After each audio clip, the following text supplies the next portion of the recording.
welcome everybody. To whoever's watching, I have my two best friends here, Ruslan and Ben. Ruslan is a big podcaster of the How Can I podcast, and Ben is a big social media and YouTube personality, and he's getting bigger by the day. And I, of course, do Blendy, and mainly that. And I've been a little bit into the podcast game with Small Business Sunday. And we're just going to have a free-flowing conversation here about talking about what we do, how we do it, and how Corona or COVID, whatever you want to call it, has affected our recent lives and how we've kind of overcome it. And yeah, so I'm going to start out for either of you, whoever want to answer. What's been life like for you the past? It's now August. What's been like since from March to August? Ben, if you want to, yeah, go ahead. All right, I'll take the first one. Yeah. So for me, my life has changed somewhat dramatically. So at the point before COVID, I was still at a full-time job while I was still growing my YouTube channel and my business on the side. And I was trying to leave the job, but it was just trying to find that right opening. So COVID kind of provided that right opening. So instead of me having to even quit, they actually had to let me go. So it worked out very, very well that way. And then so from that point forward, basically from the beginning of COVID, I've been full-time on my YouTube channel and my business exclusively. So it's actually been quite good for me. I'm probably in the small camp that goes into that where it's been beneficial, but that's how it's changed my life so far. How about you? Nice. Me, honestly, the only thing that changed was the fact that there's less traffic on the highway. It's the project I'm on. We're doing a student housing project, 11 huge buildings, 4 stories each. And I mean, we haven't skipped a beat. The schedule just keeps pushing forward. We had a couple guys that had to take 8 guys at the most, 8 guys we had off, like on self-quarantining and stuff because they were exposed to somebody. I think we've only had 1 positive on the entire project. So it's been good. What it did for me personally in my personal life is allowed me to spend more time with my family, with my friends, because we can't go anywhere. Everything's close. You're like, all right, let's go hang out with the family. So that's one thing. It's been super hard to get guests on for the podcast. That's what I noticed. Really? I would have thought it'd be the other way around. No, even for me too. Small Business Sunday. It's tough. Because I feel like everyone, it's like summer break. Everyone's at home, so everyone's trying to do something. True. Fair. You know? That makes sense. So so you said there was 1 positive. Are they testing you like every day at work? Like how does that go about happening? No. So if somebody has any symptoms, you have to go home, self-quarantine. You can't come back if you're not tested. So, or if like some guy carpooled with somebody and his wife was exposed to somebody in a nursing home or something, and we found out, then he had to go home, quarantine, and get tested.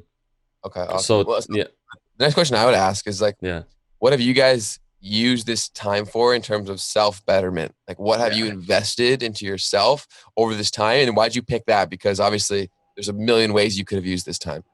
Yeah. So I was about to make a long ranting video on this on Facebook, but and I listened to this podcast. It's called the Real AF, and it used to be called the MFCEO Project with Andy Frisella, which is a great podcast. And that dude tells it like it is. But he basically came up with this notion of like, what have you done in the last 1,000 days? What have you done in the last 30? What have you done in the last day, let's say? But what I was saying in this video is that, to whoever had so much time, especially between March and beginning of August, when basically August effectively ended COVID for me because I went back to the gym, kind of life got back to normal. Traffic was still, and it was now nuts again. But I took the time to work on Blendy, and I took the time to also study for my financial exam. So I had more time to do that. And I also had more time to work on my business, have a better plan. And while I picked up, I guess, knowledge in finance, I also took the time to have a more clear vision for Blendy. And what I said in this video is basically, if you're just sitting there watching Netflix, if you're on the computer, kind of just like doing whatever, and you're not taking time to either like expand your relationships, expand your knowledge, read a book, you know what I mean, that you haven't read, do something that you've wanted to do and haven't done it, you didn't take the time to do it, then I don't know, like I don't feel sorry for you. Like there's a reason why, if you're complaining about where you are and you're saying these things, there's a reason why you're there. And that was kind of the basis for this video and the basis for how I've lived my last like 4 months. And I would add, especially because first person, we've had to let go of some people from the field. Yeah. I mean, people are making money right now sitting at home. That's true. Like twice. Yeah. Some people are making more. A lot of people are making more money in Davis, California. Restaurants cannot open because they can't get their people back because they're making more money sitting at home than they are working. Yeah. And so if you have not used that time and that money to better yourself, I mean, and many people haven't, let's be honest, then like you said, you can't feel sorry for those people. No, I know. And you have a lot of victim mentality going on. It seems a lot of people are not taking accountability for their own actions. And especially now, I just saw this stat that said the government, there's like a poll saying, okay, I want the government to help me versus I don't want the government to help me. And it jumped up from like 31% from the government not wanting, I don't need your help, to like 59. Yeah. And we've seen if you're getting $600 a week from unemployment, that's more than what you could be making as like a waitress or a waiter. You know what I mean? And these people have no incentive to go back to work. Right. And it's crazy. You're just getting paid to sit there. It's $450 plus $600 on top. Oh, I didn't know that. So it's like $1,100 a week. No, man. Yes, that's insane. So in California right now, we're a union contractor, and guys are getting laid off. Regular EDD unemployment is $450 a week. Right now, they're getting $600 on top of $450. Wow, dude, it's like wow, yeah. It's a no-brainer at that point. I know. I'll quit. I see why people would do that, but that's the issue with the system. One, and actually, building on what you said, John, is I actually tweeted very recently, and it is very applicable. I said, like, any excuse that you have for yourself for not doing something or being where you want to be is either your fault or an extension of something that's your fault. That's right. Yeah. So it's like full accountability is definitely something that you want to practice, and like, but it's one of those things where like people going into the Rona, I'll call it the Rona, like if they weren't action takers, then unfortunately even something as traumatic as a global pandemic is not going to change them unless you make that conscious decision internally. And that's oftentimes true. It's not even a pandemic that can push you to do that. It really needs to be something that you consciously work towards. Yeah. And I remember I can pinpoint back to, like, I've always been somebody who works hard for things and been stuff like that. But in terms of personal development, like that didn't just happen. It's a conscious decision where you're like, hey, I'm going to start with like baby steps. Maybe it's a book here. Maybe it's this podcast, right? It's little things to put yourself in the minority. And it's not as hard as people make it out to be. No, that's true. Yeah. And Ben, you and I were talking about how even when you watch a YouTube video, like Ruslan, like let's say we listen to your podcast, like you can't force me to listen to your podcast. You can promote it as much as you want, but I have to make the conscious decision to go on the podcast app or, Spotify, wherever, to listen to it, sit through it, and sift through the information and actually apply it. Same thing with a book. And I remember in my freshman year going into sophomore year, I picked up Think and Grow Rich and Laws of Success by Napoleon Hill. And I picked that book up and I read it and it changed my whole outlook. So I would hope that people would pick up a book or something like that during this time, which can change it, which is not very much to do in 4 months. It's just read one book, but it can change your life. See, I think a lot of it stems with the fact that people do not believe that reading a book will change something for them. Yeah. Because, for example, I watch a movie and nothing changes after a movie. It involves no critical thinking. I mean, sometimes there's some documentary that everybody's like, you have to go watch this. This changed my life. But obviously there's a lot of books that are useless. But then the book that you mentioned, people don't strive.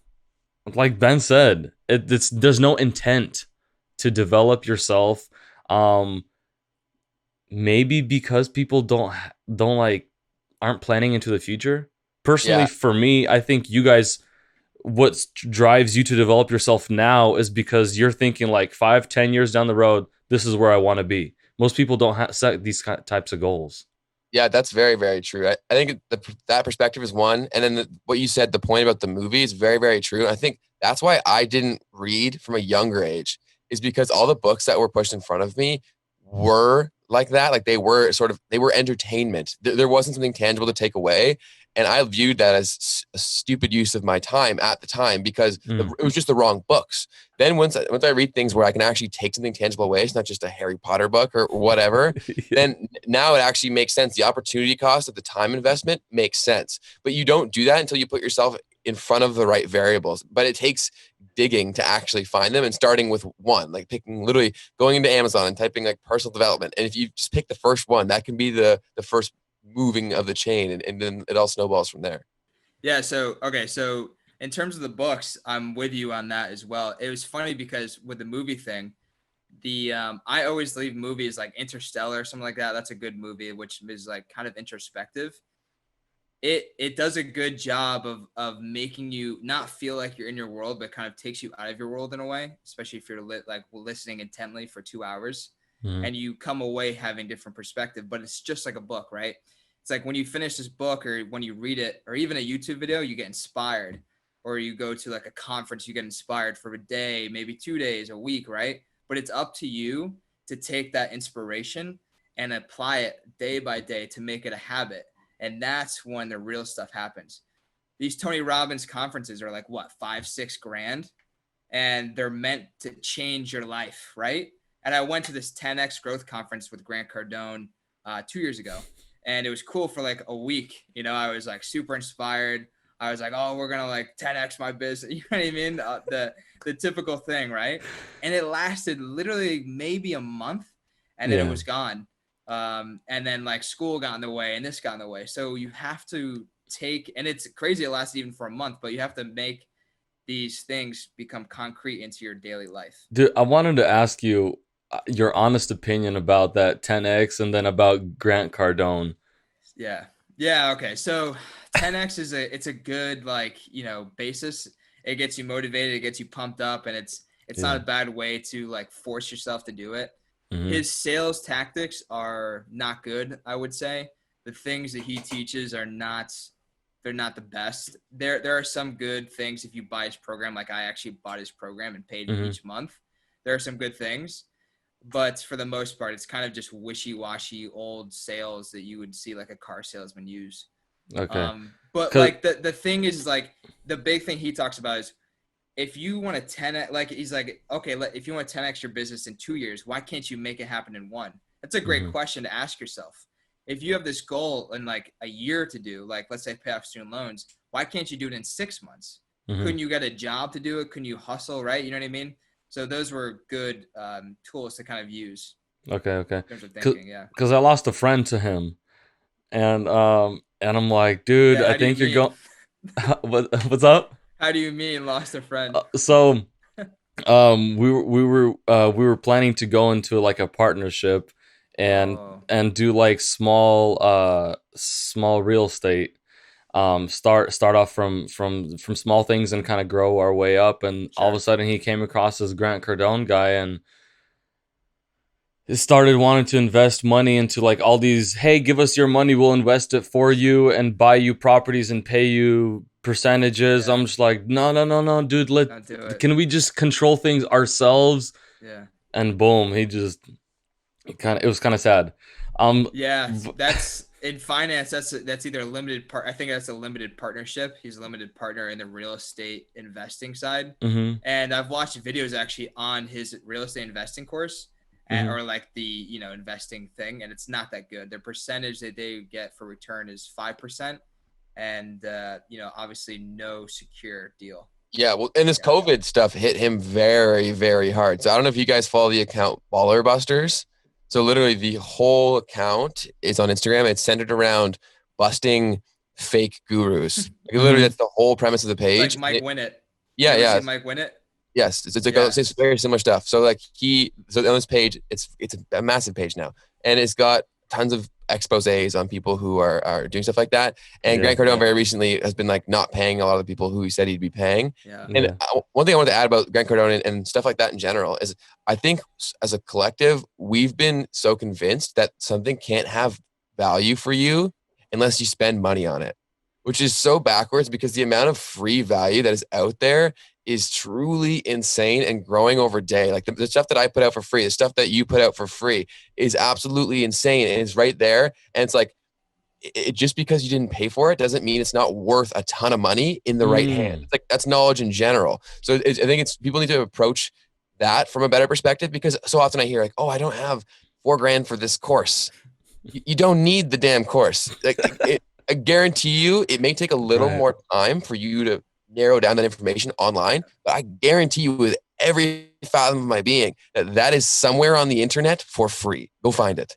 Dude, 100%. I like what you said, because I noticed people will have a public IG account, for example, right? And then they'll make it private, and all of a sudden there's all these people trying to add on. So it's like, it's almost, if you want more viewers, make your stuff, sell your stuff, and people are gonna go buy it just because it costs something. No, you know? Absolutely. And I will say, like, to play devil's advocate there is something to be said about people actually applying something more once they've paid for it, because they feel like the sunk cost is greater, and like they've actually given something up, so they feel a little more pain if they don't use it. But I think it's an incredibly powerful skill to train yourself to like view free stuff like that, because if you walk into that, like a video like that, you leave with everything that's there, and it's worth all kinds of money. Yeah, YouTube is insane for that. For sure. Yeah. I like earlier. I want to go back to, you mentioned investing time, and sometimes we're not willing to invest time. And in a time like this, like Corona, we have or some people have a lot more time than others, obviously, but they have a lot more time than they did before. And it kind of made me think, like, when you invest in finance, and John is a financial investor now, almost, right? Almost. Congratulations. But you make excuses like, I don't have the money to invest right now, or I don't have right now. You have the time. A lot of people have the freaking money, dude. $1,100 a week, and easy money, easy. You know, when money comes easy, it kind of goes easy. So it would be very responsible to research what you could do with that money. And in this case, John can help you guys if you guys are watching and you don't know what to do with that money. But so this blew my mind, because so when I ran the business club at Springfield College, I had been investing since I was 17. I started out with like index funds, like VTI, Vanguard Total Index. It was like, I don't know, $100 maybe. And I invested like $200, which is peanuts. It's like nothing. But I would go and I would teach these courses and lessons, and I'd be like, look, guys, like, it's super easy. You just have to open up an account, put some money in, and like, that's it. And you have to understand is like, and what people don't get is there's inflation every year, 2%, the dollar's getting weaker. So the dollar now is more strong, or it's worth more than the dollar tomorrow. Right. And so what people, they don't really understand that. And then there's a sunk cost fallacy, which is like money that you're investing now, or that you're like using now, cannot be used for later. So that whole fallacy of like money now is always better than money later. If you can invest it for 6 months, because you have to make an investment in 6 months down the line, invest it for 6 months, do like a money market, or do like, some CD or something, but at least have some type of interest, or even an index fund. You know what I mean? We're living in like kind of a crazy time right now for stock market, but in a nice bull market, it's perfect for investing in terms of something like that. 100%. And one thing, after I'm hearing this, we're talking about a few different things right now, but I think it'd be a cool exercise if, say, there was someone who is like 12 or 13 and they came up to you and they're like, what should I use my time during Corona? Where should I invest that time? I'd love to hear where you guys would tell that 12 or 13-year-old person to put that towards.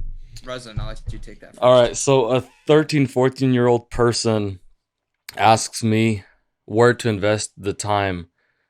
Like my number one thing that I kind of preach to, because I do some teen school in church, and I have a lot of siblings.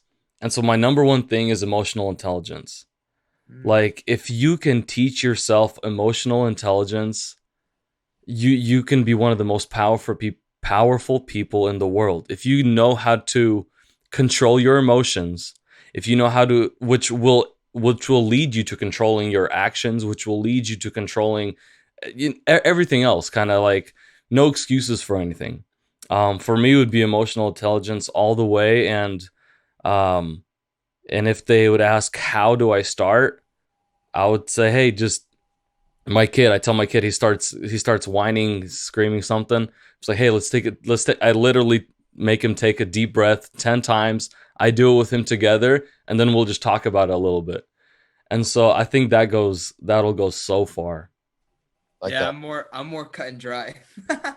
I think so. I love that as someone who like loves having deep conversations. That's super important.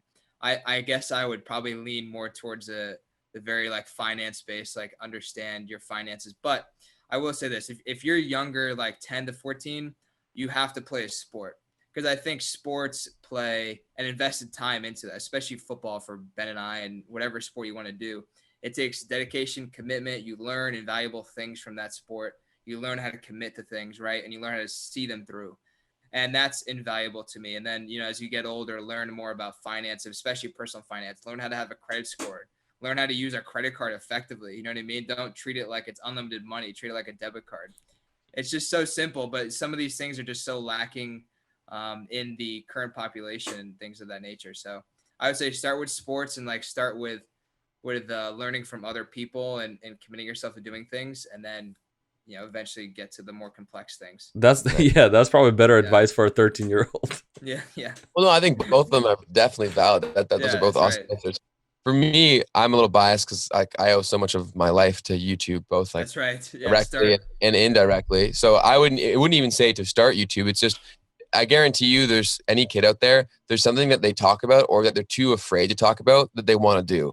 So what better time to do it or to learn about it than right now? Because so often kids are like, how do you become a social media expert? And the real answer was, I just consumed so much stuff. Like I was just constantly consuming stuff on that subject. So whatever your thing is, whatever the thing that you're trying to get better at is, just literally sink yourself into that and just consume, but do so consciously. Like take notes, do so like with a purpose. And then what you leave with it will be dramatically better. And because this is what I try to tell people. It's like, it doesn't take much to put you in the 1% because no one else is doing that stuff. Even the people that are watching it, they're not doing it attentively. So it's very, very easy to put yourself into like a 1% that gives you such an advantage over anyone else. That's true. Yeah. You have to become the leader of your niche, just like what that video said that you made. So that was good. That was a good video. But yeah. John, real quick, you talked about like teaching young kids financial kind of responsibility or whatever.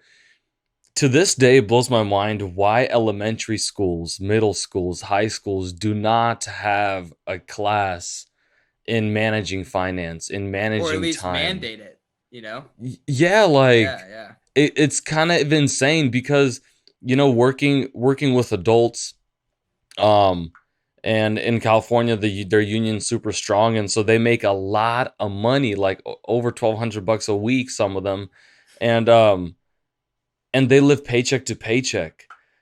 And it just, dude, it's so sad. Like I'll be talking with like a 50-year-old guy, and he'll come in the office. I'm just like, he's like, hey, Ruslan, is there any like overtime available? I'm like, oh, I don't think overtime's the issue, man. Like let's talk. Like what's going on, Yeah. And there's that actually brings up a good point. There's no courses. Personally, I haven't seen anything teaching teenagers finance responsibility. Yeah, so that, not to flex on you guys, but in Canada, that actually just got passed here about a year ago. So that now is something that is part of our curriculum now from like, I think the age of like 12. Hey, California has billboards from Canada inviting people to move to Canada because a lot of people moving from California. Dude, they just imposed a 10-year like 10% tax on wealthy people moving out of California. Yes, so for 10 years, the people who had moved out of California still have to pay California taxes for being Joe Rogan didn't escape his deal. Yeah. Wow. Which is nuts. But going back to that, that's crazy. Yeah, personal finance I think is huge, but how many people do you know that just bought a car during Corona? Bunch. Or dogs, or like all of these things that like impulse buys that are long lasting. Like an impulse buy, if you go to the store and you're like, you buy pizza, okay, like that's not going to damage in the long grand scheme of things. But a car or That's right. It's a a dog, liability, basically. they have, yeah, they have recurring expenses Yeah. to upkeep, and all that money can no longer be used for better means. So yeah, I saw a ton of people making decisions like that. That's right. Yeah. The RV parks from around my area, all the RV dealerships are sold out, back ordered. All the bike shops are sold out, back Yeah. ordered. Um, the only thing this kind of tells, all the houses sales are crazy here. Hmm. Like going up, people are outbidding each other. The only thing that tells me is the opportunity is coming. Mm. Because it's impossible for people to keep it up. Yeah, I So, mean, I see it with me selling vape, which is like a streetwear.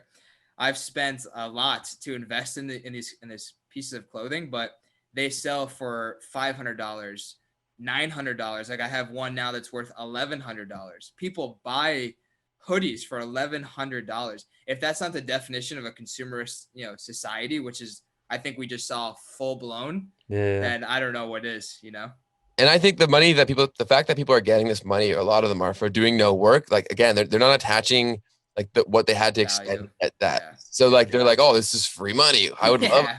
I'd love a sweater. Why not? Let's say Yeah. $1,100. A sweater. I'll get more next week. You know what I mean? Yeah. So I think that's a dangerous game to be played. But there's also no one guiding them people the right way. So it's like stuff like this is very, very important because there has to be some sort of voice, or otherwise, what do you follow? No, Okay. it's true. And that's why Graham Stephen is like perfect for that type of stuff. You know what I mean? Mhm. That's a good Dude, YouTube channel to watch. John, this is why you're perfect for this type of stuff. You're a financial expert almost now, but like I'm serious, Close. kids out there would love to hear what you have to share about this stuff. Yeah, I agree. And it's interesting too because the field that I'm in, basically, I've told Ben this, like I can't make TikToks. So I can't even use that app. And I know it's, I guess, being banned now. I have yet to really see the impact of that.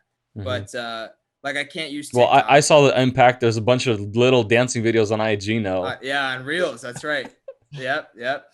And two is like if I post something to social media, even regarding investment purposes, like they can flag me basically, and they have control over that. So I have to be very careful about what I say. And Mm. any video of saying like this, fund over here is blah blah blah. You should do this with your money, blah blah blah. I have to send that video into compliance and then get it posted. So everything, how like I already have a bad habit of being like, oh, if it's not fast, if I can't just post it, then I'm like out.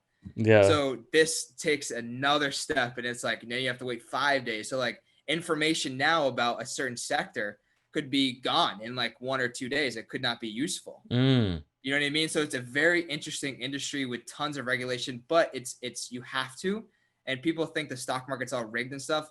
Trust me when I tell you, the amount of laws that I've had to study for this industry, there's very like you will be punished and like very bad if you try and deviate away from it. That's So crazy. yeah. Um, Dude, I just Like had I can't even have Ben, like if Ben was my client yeah. and he said, oh, I made 20 percent blah blah, which is not a true statement, that didn't happen. But if he had said that, then I couldn't even post that. There's no nothing. So like for Blundy, I can say this is the best blender ever. I can post that. Yeah. I can't do that So with do you have to have your own like firm for you to be able to share? Because yeah. Peter Schiff says whatever he wants, is what I learned. So this is the thing. Yes. Okay. So this is cool. People who don't have their Series 7 and who don't have their Series 66 can technically say whatever they want. The law is not really going to come down on them. They should probably be, like gotten a citation or something like that. But technically they can say whatever they want. So you have to be very careful in the finance game what you're reading. There will be, hit pieces about stocks, right? Mm-hmm. And these people are not licensed, so they can technically say whatever they want. And my grandma, actually, this is interesting. She buys like basically monthly summaries of this guy's picks. Mm-hmm. And he's like saying this will hit, X percentage by this quarter. You literally cannot say that if you're licensed. So that's how you know that it's BS. You know what I mean? You should never believe people who are not licensed. and who don't make disclaimers, because nothing is certain in finance. You have to be Right, careful. right, Yeah. right, right. That's crazy. And dude, that makes me that kind of scared me right there a little bit, because You should, yeah, you should be I weary. just met a bunch of Yeah. kids that are like 16, 17, and they know exactly what they're doing, and they have all their projections for their financial investments. So Dude, trust we have technology at the firm I'm at, and it's really cool because you can base it off of different parameters, but the amount of parameters that you need, you simply just can't do by yourself. It's very tough. You'd have to know a lot of discounted cash formulas, present value, future value, all that stuff, risk tolerance, risk, the beta of the stock versus the alpha versus the beta of the stock. You know what I mean? All that stuff. I no, I doubt that don't. they know all. Yeah, exactly. I don't know if they know that. So See, but I think a lot of people, when they get into investing, they look in the wrong sectors and they make it too difficult, and probably like where they shouldn't even be investing their time or their actual money. So they true. get so overcomplicated that they're like, oh, I don't know what to do. Whereas like the vast majority of investors, or especially if you're just starting out, would be well served to do exactly what you did and just put the money in That's index right. funds. Yes. It's far more passive. You don't have to think, and there's very little risk realistically if you look over the long-term performance of the index. Yeah. There's very little risk. Are you going to get that huge 400% return that you could if a stock hits? Of course not, but you're still going to be growing money consistently. And I think people don't understand the concept of compounding, because as much as people say that they understand it, until you actually, like, I would think this is a great exercise for people. Look up Google a compounding calculator and put something that would be like hella reasonable for you. So say if you could put away $50 even a week, put that in the calculator and see what that looks like in 20 years if you're It's consistent. crazy. It's actually insane when Yeah. you look at the power of compounding. And it's something that even as a business student, I'm like, yeah, I get it. But until you see the numbers in front of your face and realize what that money could change your life, that's Yeah. the only thing that'll drive it home. And So yeah. go ahead, go ahead. Okay. Well, I was gonna say is that even so, like, let's say you're like 60 years old, you have $4 million you saved all your life. If you put a majority of that $4 million into dividend stocks, you could be literally making 70,000 a year from dividends. Like, think about that. That's legit salary to live off of every year, and you're not even taking principal out of your stock account. And it's still growing too. And it's still growing. Yeah, exactly. That's crazy. So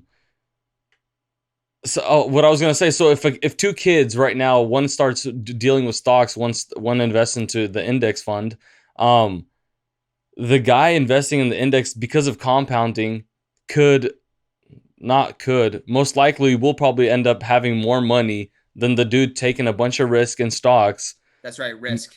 Making 10 grand one time and then losing it all another, and just this wave of stuff. Exactly. You're so right. And then, so very, very funny. Like, ironically, I read this book called Unshakable, which is literally a book all about how to invest when a market crash happens. Like, literally, it's all about that and about like speaking to the benefits of index funds. And it's so true. And because the majority of even active investors, the vast majority, even like professionally trained ones, do not outperform the index. That's right. So it's like, how in the world would me or my buddy beside me think that they can do it if like 99% of other people who do this for a living can't? Yeah. That's and you have to understand. Yeah. So the risk, Ruslan, first, the risk thing is so key, right? So if you took $500 and you put it into Apple stock versus $500 into index funds, Apple stocks, it's a blue chip, right? So let's take, I don't know, we'll take like Penn Gaming stock, the Barstool Sports company now. Let's take a gaming stock like that. The risk for that is insane versus the index fund, which is over all of the stocks.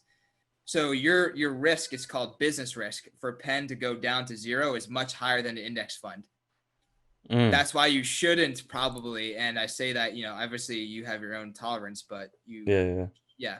And then also there's an opportunity cost. So there's an opportunity cost to just doing the index funds versus the individual stocks, right? You could make technically a higher return on the individual stocks versus the index, technically. Absolutely. Not always the case, but there's an opportunity cost. Just like if we can relate it back to Corona, there's an opportunity cost of every minute that you spend. If you spent the majority of your minutes doing productive things versus not productive things, there's an opportunity cost there. You could progress. You know what I mean? The more time I spend on Blendy basically versus not, the more money I'm making, most likely. Yeah. Yeah, I think opportunity cost is one of the most important concepts that I learned, and luckily I took a business class in grade 9, and that was driven home to me. So for anybody who's unaware, opportunity cost is not a real value, but it's like a subjective value that you're looking at. What is the best alternative solution that you could have expended the money That's or the right. time, whatever resource? Yeah. So that when you look at it that way, it's like there's a value to everything. Yes. Yeah. No, there really is. Time is the best one to evaluate. Yeah. You know, I'm listening to you guys talk, and a lot of people are gonna realize that you guys have so much more to offer than just a YouTube channel and a small business, That's right. Yeah. which is super cool because everybody that has a face on the internet also has a background in many of the things that they do. So I'm sure a lot of people can appreciate that, and I want to go back to because this was kind of about talking what we did and how others can work on themselves during this time. And if somebody, I would say, I don't know if you guys ever listened to Dave Ramsey. Yes. Yeah, Yeah. Yeah.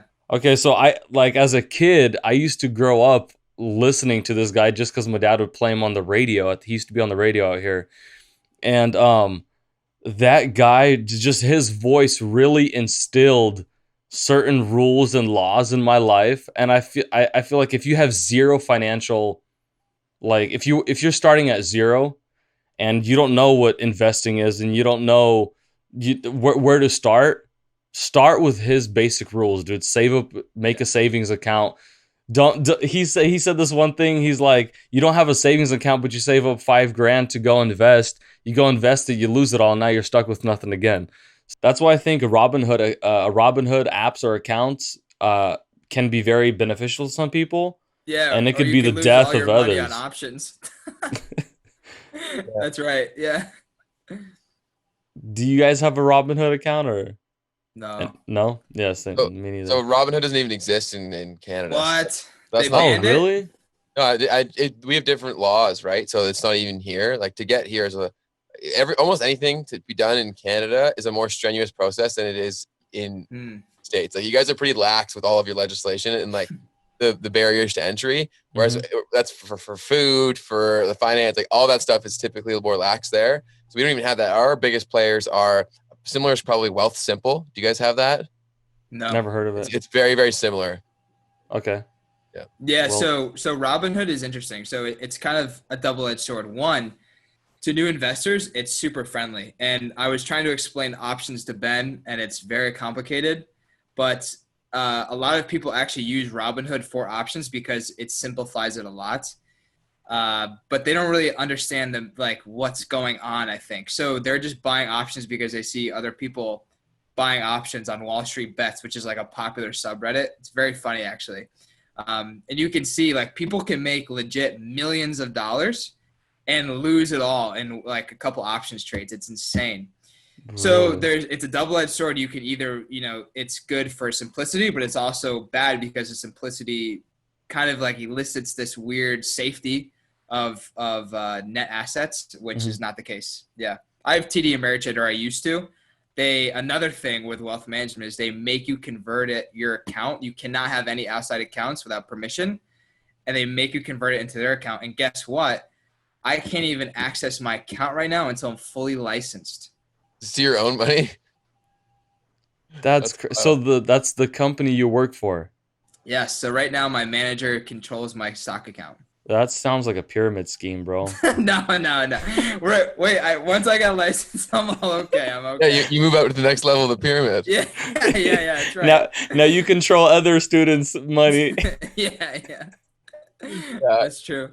And all these laws exist typically to protect the average investor. Like they were made with a lot of them with the right intentions in mind, right? Like it's to steer people clear of people who are just pulling stuff out of their ass, essentially.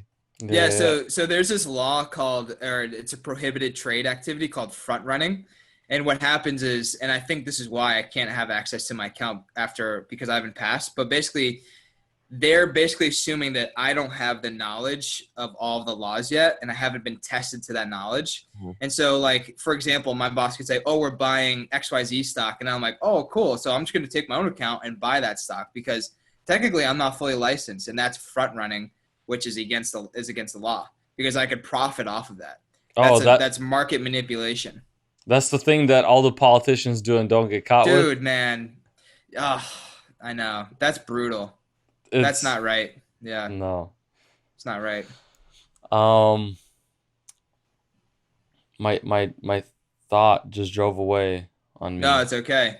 I think this is so interesting because we switched all the way from like productivity purposes to now finance, which is super valuable, I think. But I think everything, yeah. What are you gonna say? I think it is too because for like from talking to a lot of people, everybody, everybody is talking about how there's opportunity to make money in the market right now. Well, So there is. Yeah, everyone's trying to invest, everybody's trying to make an extra dollar. And so yeah, like, I think this is just naturally kind of what it led to just because what it is today. yeah. So I actually had a thought. So Ruslan, you made a comment about like how we have more depth than just saying a podcast or like a product, right, or even just Hmm. YouTube. Talking about social media or whatever. But the thing is what I've discovered is that, and it goes to our fact, is that you have to be so multi-dimensional in this world now. You have to like understand social media. You have to understand how to like have sales knowledge. You have to know how to do a Zoom meeting. You have to like have all these basic skills and be multifaceted, because people and jobs really look for that. But even for yourself as an entrepreneur, let's say, if you're not, and you almost have to be, then you're going to be a bad entrepreneur. Yeah, and you're leaving so much opportunity on the table. Like Yeah. I was gonna say money, but like even beyond that, for the fact that like we all know each other is because of opportunity that we Yes. take advantage of, right? So there's so many resources and opportunities at your disposal. It's on you to actually go up and use them, and it because they're there. There's people who are exercising all of that, and they're getting ahead. So I always think about that when I'm not doing something. I'm like, oh, well, I'm sure so and so is doing that. Like, That's and they're right. probably getting farther ahead of me. Like, I better get up there and do that. So yeah, it's all about being very strategic with your time. Yeah. Strategic, but and also since you guys played sports, very competitive, this all the social media has become very competitive. Like, oh, he posts 3 times a week. Yeah. Oh, I gotta post Uh-oh. 4. Yeah. Yeah. And I think it's all about knowing what pushes your buttons. So for me, Yeah. I'm a very highly competitive person, and I perform better in environments where I do have that direct level of competition. So Hmm. fortunate for me in social media is that that's everywhere. Like I can't Yeah. watch video without it being competitive in nature, right? And like, I think that's always a good practice to because I had this debate with a friend the other day. It's like, what's better, like willpower or a controlled environment? And Mm. the controlled environment doesn't leave anything up to chance or human error, right? Because if you don't have ability to do something or you do, that designates the outcome. So for me, it's like I literally just bought a safe for my phone, so that Hmm. I literally for a few hours a day I lock my phone away. So like Oh, I can't touch it. It's literally in a kitchen safe where like, I literally, unless I break the thing I just spent $80 on, which I'm not gonna do, I Yeah. can't touch my phone. And I did interesting. that consciously because I have to spend a certain amount of time on my phone doing stuff for my clients every day. But so quickly that 2 hours turns into like 4, turns into like 5 very, very quickly because these platforms are engineered that way. Like Yeah. they are time suckers by their By definition. yes. Yeah, Dude, by So design. yeah, as soon as my phone unlocks, uh, my thumb hits the Instagram icon. I don't even know how. I'm just like, oh wow, I'm here there, already. You know, it's crazy. There's a few things for a few tips I did there. One is the kitchen safe. That's probably extreme for most people. They're probably not going to do that. But what you can do if you have an iPhone, not sure about Android, is you can set time limits for certain apps. So it'll actually Mm, like I have one on my Instagram where it's like 2 hours or something a day, and then I'll get a notification saying 5 minutes to you're at 2 hours, and then it'll kick me out of the account. that's sick. You can go back into Instagram if you really want to. You can say like, "Are you sure?" Blah blah blah. So you can get back in there. Like say you are need you 18? it. Yeah. Yeah. Like you can get back in there, but like that's a good mental note kind of thing. And a very similar practice to that is I also recently started setting a bedtime alarm. So Yeah. when I want to get Mm. started reading for bed, I would set an alarm and it'll literally be like go to bed. So it's like it's all about controlling your environment. True. That's true. Sometimes we think we're more productive the more we hustle or whatever, but sometimes, dude, it's like You'd rest. get your rest, recharge, and you'll be way more productive for those 2 hours than you staying up for 6 or whatever. It's true. Yeah, no, 100%. Another thing I would say is for someone listening to this who if they don't know where they want to go, or maybe they're in this position that I was in, and I'm sure you guys were in the same one. Is like when you're a kid and you're adventurous and you're entrepreneurial. There's so many ways that you can go. So you have shiny object syndrome. where you invest into like 40 different things, so you're not really ever investing into one. So I try to go the route of like going with a lot more depth now. So if there's a field that you want to learn about, really dig into that until you're certain you don't like it, then move on to the next one. Don't try to do 40 at once. I've changed that perspective because so many people get like half of something, which ends up being nothing. Mm. And because the half of something can't take you anywhere, so you've wasted Exactly. 40 times as much time on a bunch of halves than you could have had at that one thing. You always have to double down. Yes, and then you leave away with a concrete answer, which I think there's a ton of value there, is that you know for sure. So you know that, okay, I'm going to continue with this, or okay, this isn't for me, but you know with certainty. So let me ask you a question, because I always have a problem with I never stop, I never quit, I just keep going. So when do you quit? I think it's glaringly obvious. So I think there is definitely something to be said for sticking through it, and I think people do quit far too often. Mm-hmm. So I think it's going into it with some objectivity, like being totally aware that some things are going to take time. So a good example specific to my situation is I get inundated with questions about why people's Instagram pages aren't growing, and they've posted like 10 goddamn times. So patience is a very important and a very valuable skill. So I think but for yourself personally, I think it will be very glaringly obvious. And building on what Ruslan said about like emotional intelligence, if you become better at listening to your body and how you feel about something or while you do something, that's typically your best indicator as whether you're doing the right thing or the wrong thing. I was just reminded of our interview with you, Ben, where instead of quitting, we talked about pivoting. Yes. And sometimes you could people will waste or not waste, but waste all this time into something, all this energy, and think that they just have to drop everything and start from scratch. But you might be able to use all this that you've created already and just like direct it in a different way, John. Yeah. No. So this is the thing, is like, I'm always debating between this, because let's say Blendy like fails or whatever. It really has not, because I've made a profit on it. Yeah. But let's say, I don't sell it for whatever expectation I had. The facts is that the experience I've gained from that first business called Blendy will pivot into the next one. But also, let's say I need a job, it just goes into the resume. You know what I mean? Like, the things that I've done with Blendy are insane compared to people of my age. You know what I mean? My peers. Absolutely. So there are always like different things you can take away from this. It's never really a sunk cost, unless I don't even know, quite honestly, when it would be, but you're always learning valuable lessons from it. So, but what I would say about that is, to challenge that a bit, is that you are also all in, and I'm gonna put that in air quotes, because obviously you could devote more time to it, but you're very committed to what you're doing. So that's more what I mean about like either be in or be out kind of thing.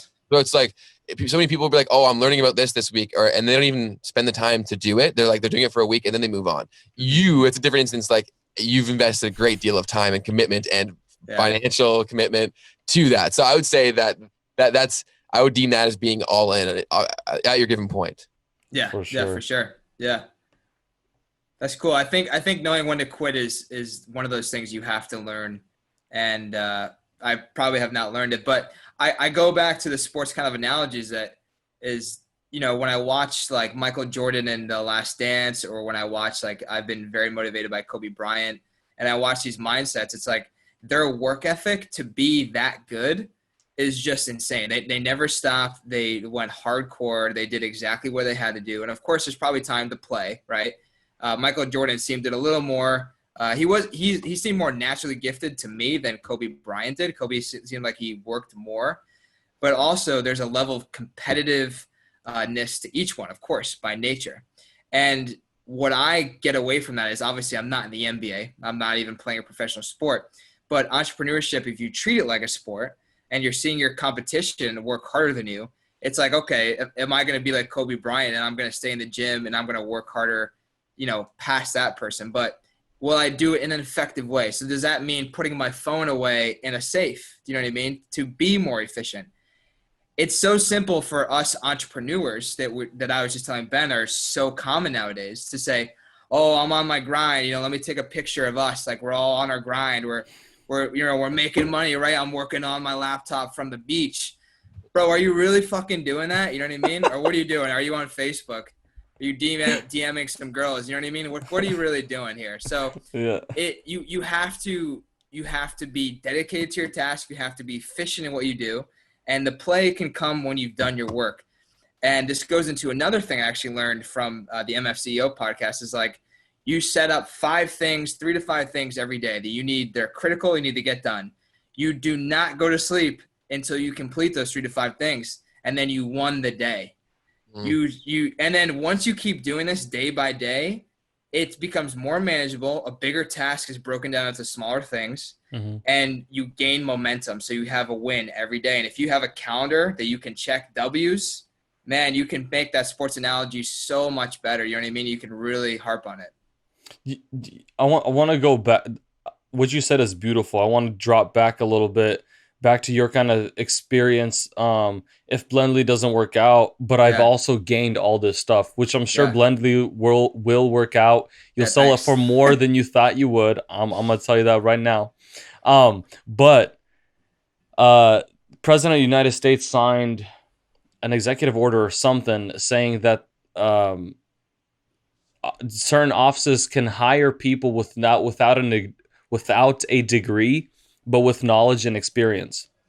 And I think knowledge and experience, a degree is beautiful, but a degree will not teach you self-control, all these things that we're talking about today. I mean, okay, I'm wrong. It might teach you those things because you need a lot of discipline to get that degree, studying, all the hours you have to put in. But the knowledge and the experience you learn from life, like you're getting a degree in finance, but there's all this knowledge that you're gaining from Blendly, right? But yeah, for sure. And it's all stuff you can't learn in the classroom. I was getting taught stuff that's like 10 years old. You know what I mean? Never. Exactly. And when Ben, back to our interview that I just remembered, you sitting in class and they're teaching people how to use social media, and you're like, well, that stuff doesn't work anymore. Whatever you guys are teaching is outdated. So I think the knowledge that people expose themselves to, even if something fails, what you've learned is like bazillion times worth. I mean, so for example, somebody looking to hire, are they going to hire somebody with a degree or somebody like, dude, this guy made his own blender. He sold them. He knows exactly what he's talking about. Yeah, like it's the same. So a couple points. It's like, I could be in social media class at Springfield College, but I'd be learning from Ben's videos. Literally, that was basically happening my junior and senior year when I met Ben, after I met him. But it's the same thing as like if I have a sales degree, let's say, which actually some colleges do have sales degrees, which is kind of crazy to me in a way. Yeah. You can kind of replicate sales, but I don't know if you can get a degree. But let's say, I had my own business. I was like a PT major, which is what I originally went to school for, physical therapy. But I had Blendly and I sold 50,000 worth of sales. Do you think they're going to pick me, or would they pick the sales, bachelor's degree guy? Do you know what I mean? Exactly. 100%. You would hope they would pick me. That would go to my hypothesis, but. Well, at the end of the day, results matter when it comes to a for-profit business. Like at the end of the day, it's how much money do you make the person. I don't care. Like I think to its core, like that is the true level playing field, because at the end of the day, what's their sole purpose? It's to make money. So who does that best? They should get the opportunity. Right. Yeah. Exactly. 100%. Yeah. And I learned that firsthand at Datadog. I mean, I had the worst possible start. I had basically no meetings. Everybody else was getting meetings. I was put on a plan. And then I basically was just like, you know what? I just stayed later. I worked harder. I put in more numbers, and I called more people, did more emails, right? And then little did I know, in 1 month, I became salesman of the month, 2 months in a row. And then I said, fuck it, I'm out. Because the way they treated me when I was down, which is another lesson to be learned, is like, just because someone is down now and just because they're not doing well, doesn't mean that they can step it up. You know what I mean? You should treat everybody the same. And if you should even give the person who's down more attention to get them up, because who knows? And then you get people like me who now have a really bad thought about that place and that work. That's what they deserve. Yeah. But yeah, the culture in a business, I think, either brings a lot of people or drives away a lot of people in the business. It's true. And even if you're trying, so I think that we can learn from that. If when we work for ourselves, for example, That's anything we do, I like to say there's no wasted relationship. Like every relationship you make, don't be an asshole, dude. Yeah. It'll And either keep it up. Keep yeah, talking. Yeah. Don't just like let it go. exactly, and keep Yeah. it up. Like in the future, Yeah. based on you, it'll either benefit you or it'll bite you in the ass. Like That's right. And I will say that I think you two are some of the best people at that I've ever come across in terms of like maintaining relationships. And I think you're also a testament to how it doesn't have to be super, super difficult, especially with the advent of social media. Like it's very, very easy, and you can do so in a very organic, non-intrusive way, almost daily. Like obviously, I'm not saying you need to check in with someone daily, but you can really grow great relationships with this thing right here. You can yeah, just send them a meme every day. You know how many relationships I have by just sending a meme every day? Memes hold so much, and they have a place in my heart too. and then It's especially crazy. when you send a different meme, shows them that you're really thinking about what you're sending. Exactly. That's It's all about awesome. customized messaging. Dude, for sure. I remember when Felipe introduced me to Ben the first time. He's like, dude, I met this social media guy and he has a bunch of followers. I'm like, oh my lord, I hope he replies to me. Let me reach out to him. And then next thing you know, we can do this together. Means a lot to me because of social media and because of, not an intrusive way, but in a No, good manner, we can kind of respect each other. absolutely. Like, we're all friends now because of social media, realistically. That's right. Like that's what it came down to. And I think far too often people don't use the social element of social media. They make it Mm. they focus so much on the vanity and the stuff about that what's really not about. And that's my argument when people are always like, oh, like you work in an industry where it's so bad, like people they're so self-conscious, all this stuff. And I'm like, I view like social media exactly like giving someone money. You get to see who they truly are, like, and then what they consume is up to them. Very similar to like if someone had money, what they spend is up to them. So it's like I think it really just reveals your true self in a way. Like, what do you moderate? Like, what kind of self control do you have? And that's more of what it actually is. I think it's a very positive place if you make it one. Yeah. 100%. Yeah, I follow too many negative meme pages, I think. But to go back to our earlier point, so just to like for anybody who doesn't know, I'll complete this circle for you how we all got in contact. And it's very interesting because I actually just talked about this on a leadership podcast or a group, and that how Ben and I met was actually through another podcast that I was on, or we were both on.